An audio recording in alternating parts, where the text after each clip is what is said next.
Bienvenue à vous tous et à vous toutes, bienvenue donc pour ma nouvelle vidéo évidemment. Pour cette vidéo donc, qui se tourne à une semaine de Noël, mais en fait je ne vais pas parler de Noël. Je vais tout simplement vous parler de ce qui va se passer dans 2 semaines. Et oui, donc voilà, une semaine après Noël, qu'est-ce qu'on tombe? Qu'est-ce qu'on va fêter une semaine après Noël? On va fêter le réveillon de la Saint-Sylvestre. Évidemment.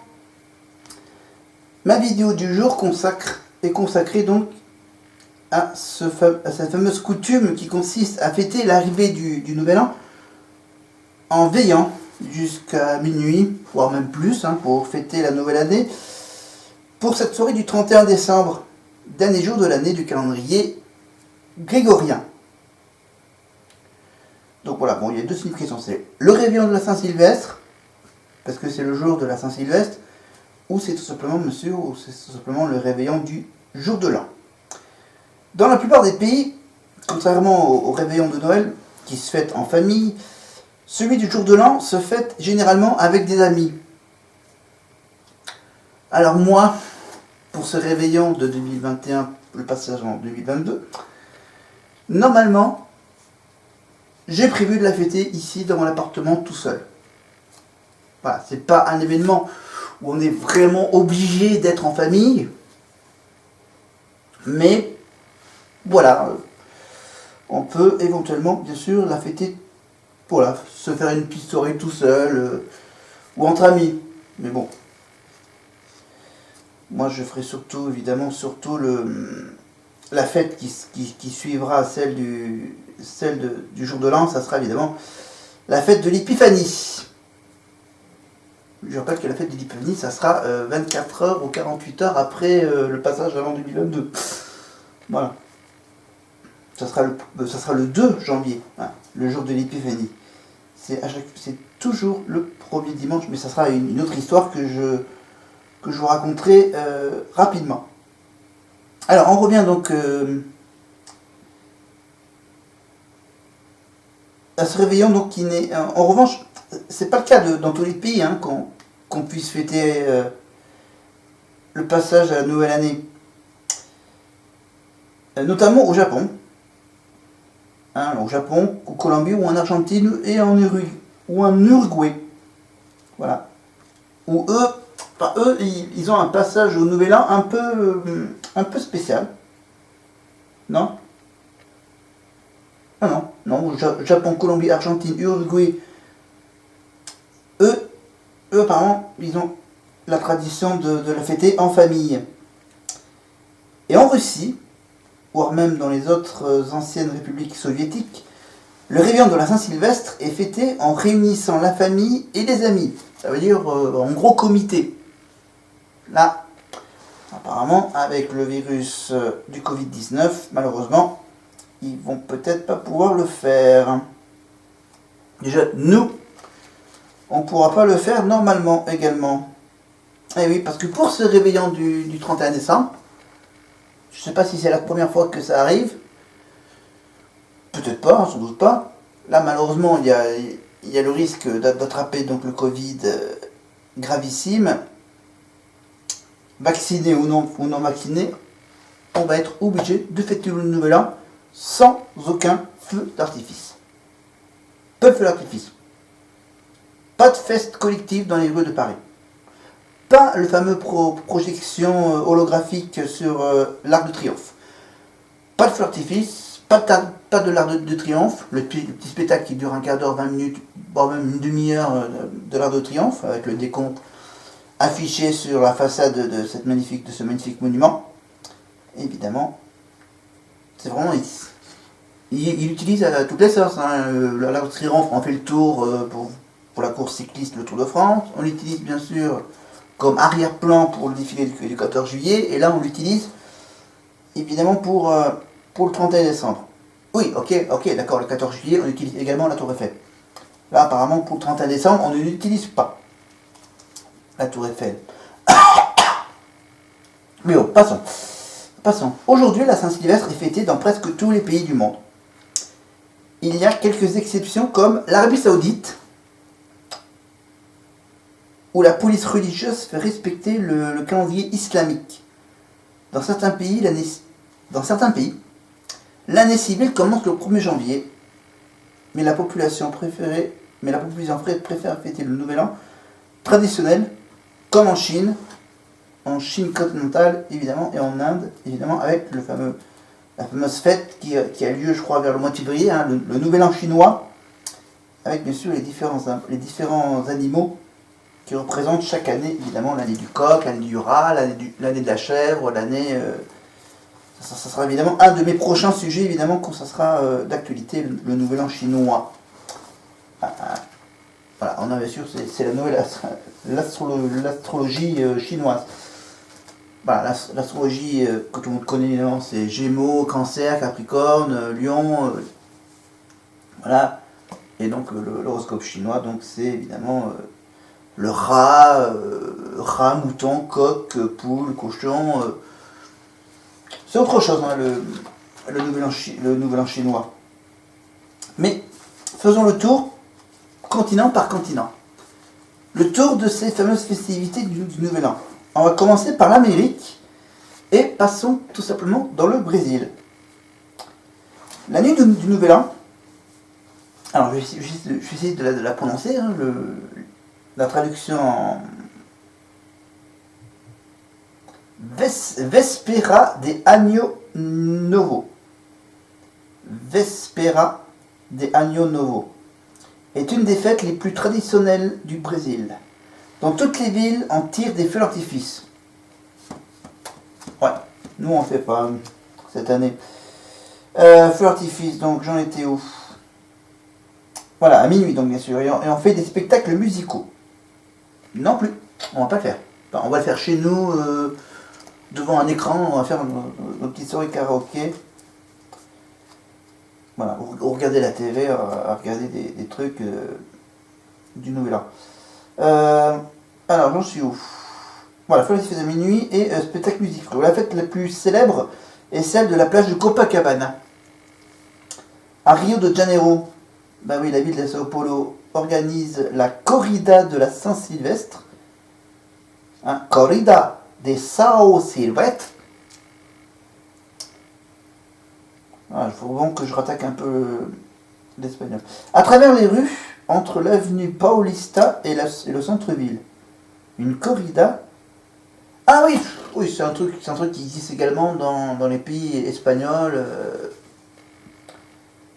À travers les rues, donc, des athlètes du monde entier et même des champions olympiques comme le coureur kényan Paul Tergat y participent. Voilà, il lâche quelques taureaux, je crois que c'est ça la tradition, c'est de lâcher quelques taureaux bien sûr, et que les meilleurs sprinteurs essayent bien sûr d'échapper aux coups de corne des taureaux. Je crois que c'est ça. Parce que s'il parle d'athlètes du monde entier, et des champions olympiques, du sprint comme le Kenyan, le coureur kenyan Paul Tergat, à lui c'est une épreuve où il faut être rapide, plus rapide que les animaux. Le Canada. Ah, les Canadiens, eux, ils font quoi pour la Saint-Sylvestre? C'est assez festif, hein. Le réveillon du jour de l'an est un événement festif au Canada. Alors, chez les Arcadiens et les Québécois, donc chez nos cousins Arcadiens et Québécois, on se réunit en famille et en fête avec de la musique traditionnelle. 1 heure avant le coup de minuit. Voilà, on fait un petit... Voilà, on fait le décompte à 1 heure, hein, H-1. Voilà. On arrête la musique et le décompte du jour de l'an commence. Attends. 1 heure avant le coup. Ah oui, pardon. En fait, donc on fait le nouvel an avec la musique traditionnelle, mais 1 heure avant le coup de minuit, monsieur, on arrête la musique et le décompte du jour de l'an commence pour se terminer en embrassade et en échange de vœux. Bon, c'est un peu ça ce qu'on fait également chez nous. Voilà, bonne année, bonne santé, etc. Bonne réussite au travail, etc., etc. La musique reprend ensuite et on sert le repas vers 1 heure du matin. aux fêteux, qui sont encore sur place et la soirée se termine vers 3h du mat. Voilà. Eux, ils mangent après. Alors que nous, on mange avant la fête. Colombie et Équateur. Ah, la fête du Nouvel An en Colombie et en Équateur. Alors eux, c'est... Ah, les Colombiens et les Équatoriens, ils brûlent des marionnettes faites de bois, de papier journal et de chiffon, garnies de feux d'artifice. Voilà, d'artifice pyrotechnique. Ces personnages représentent symboliquement les détritus de la vieille année et font souvent référence à des événements de l'année écoulée, mettant en cause des politiciens détestés, des références de la culture populaire, etc. Voilà, ça veut dire qu'il y a de fortes chances qu'ils brûlent des marionnettes avec un masque chirurgical. Voilà. Ou par exemple, je sais pas comment ils vont faire les marionnettes. Alors, mais c'est eux qui voient. Colombie, Équateur, donc, brûlent des marionnettes pour, bien sûr,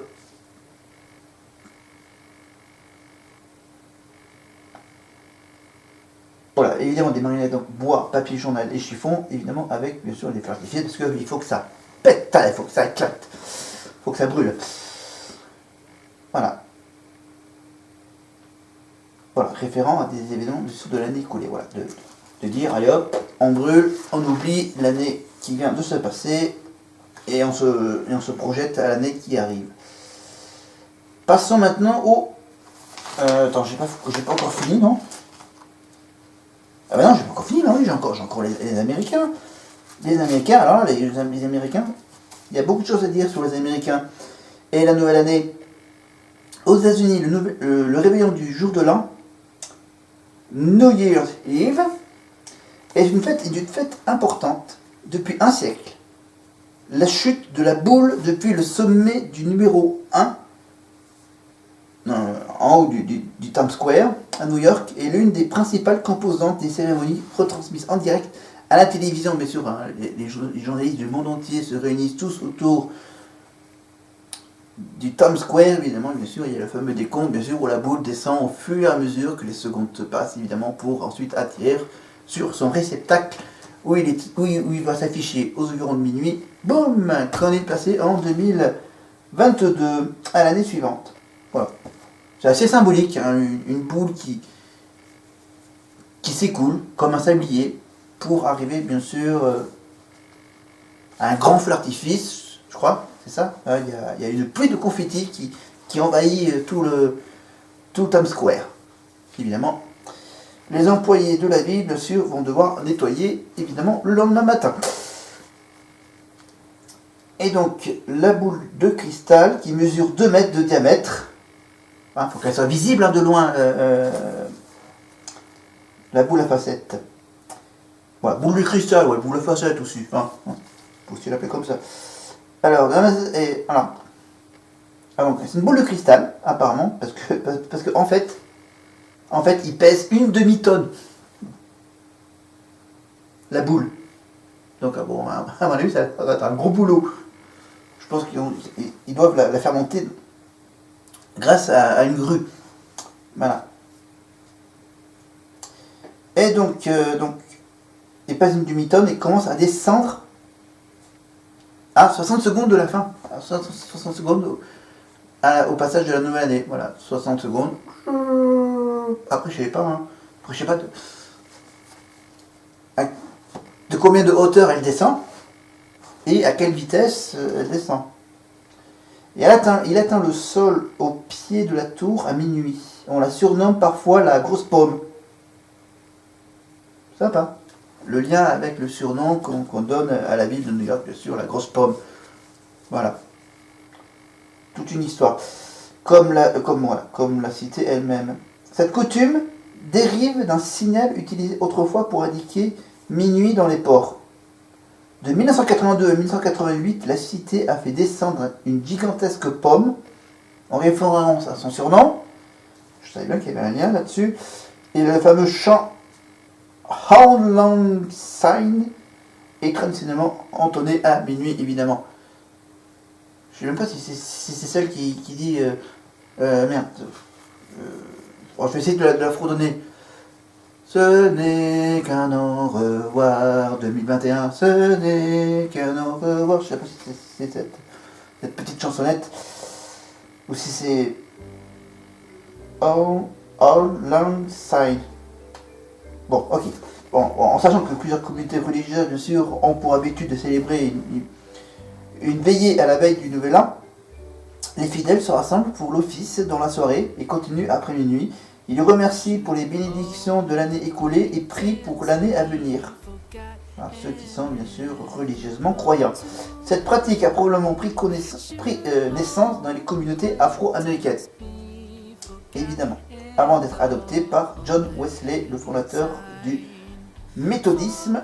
Cette veillée prit une signification particulière pour les Noirs américains en 1862, alors que les esclaves attendaient avec impatience les émancipations fixées au 1er janvier 1863 par la proclamation d'émancipation. Cette nuit particulière est depuis connue sous le nom de la Nuit de la Liberté. The Night of the Liberty. Voilà. Mais quand même, à travers les États-Unis, de nombreuses autres villes célèbrent également l'événement d'une manière semblable en faisant descendre toutes sortes d'objets symboliques pendant le décompte à rebours. Évidemment, nous, on voit uniquement que les images de New York, bien sûr. C'est sympa le passage à l'an 2000. Bien sûr, les premiers à fêter l'an 2000 aux États-Unis, c'est New York, grosso modo. New York et je crois aussi la Floride, qui doivent être quasiment en même temps que New York. Et les derniers à passer à l'an 2022, bien sûr, c'est grosso modo Vancouver, San Francisco, Los Angeles, San Diego, si je ne me trompe pas. Voilà, et au milieu, qu'est-ce qu'on trouve? On trouve bien sûr le Texas, Michigan, Philadelphie.